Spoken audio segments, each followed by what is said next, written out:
Good morning. So for my persuasive speech, I chose FaceTime is better than FaceTime. And I'll explain what that is. So what do I mean when I say FaceTime is better than FaceTime? I mean specifically face-to-face communication is better than on your phone. As you can see behind me, I have an example here.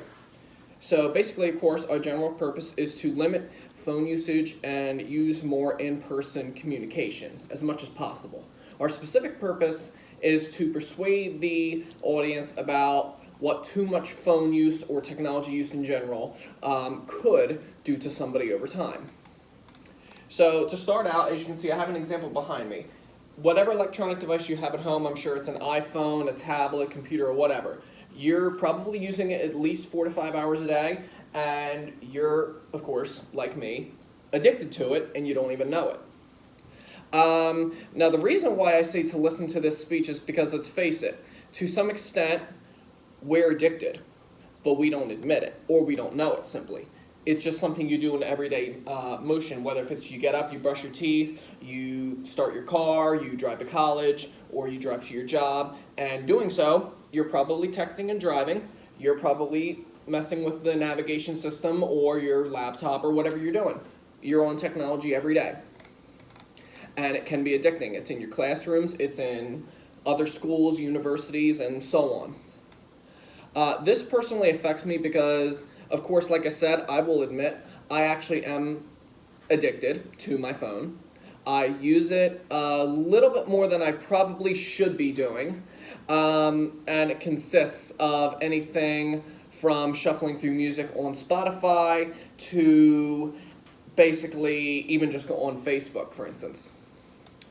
And a recent study I was researching, and actually, funny thing, age does not have an effect on technology addiction.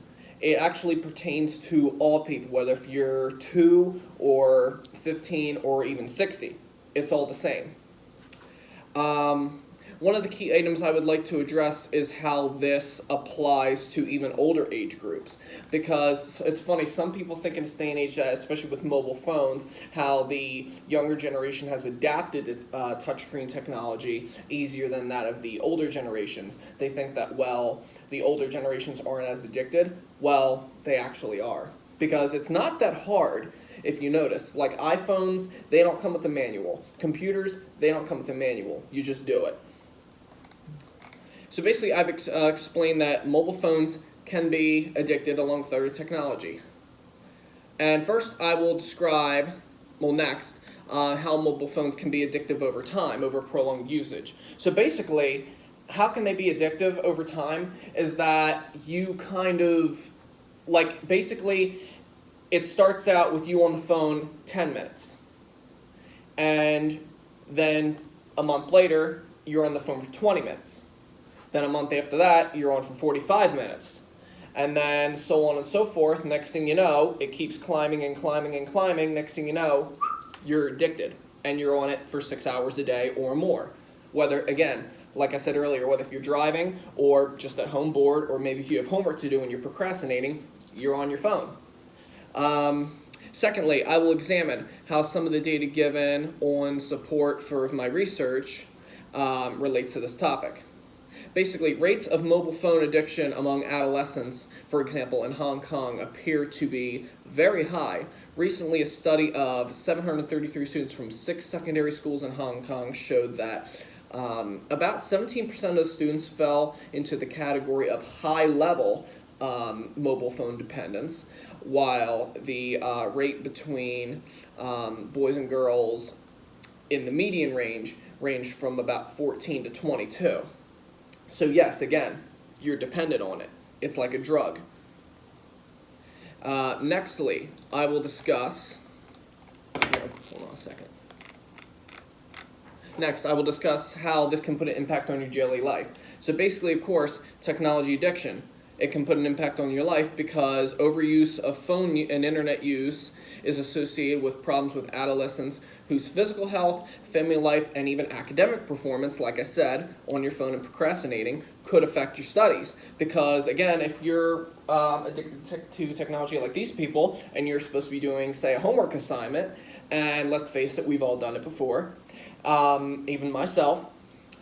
If you're on your phone, like on Facebook or Snapchat, and you're supposed to be doing like a 200-point assignment, and it's due 2 days from now, and you haven't even started, well, long story short, it's probably not going to be good that you're on your phone still. So, yeah, that's one of the other problems behind it. So basically, what I'm just trying to say is that phones can be addictive. You want to limit usage as much as possible. If you can do face-to-face contact with like an actual in-person experience, you want to try that. But if, say, you can't, and like say you have family that are maybe overseas or in another country or even state, and you're not, you don't have means to access that, that's okay too. But again, you don't want to get too addicted to the technology. So with my final conclusion, to end on a good note, I would like to say to limit the phone use and get outside more often. Thank you.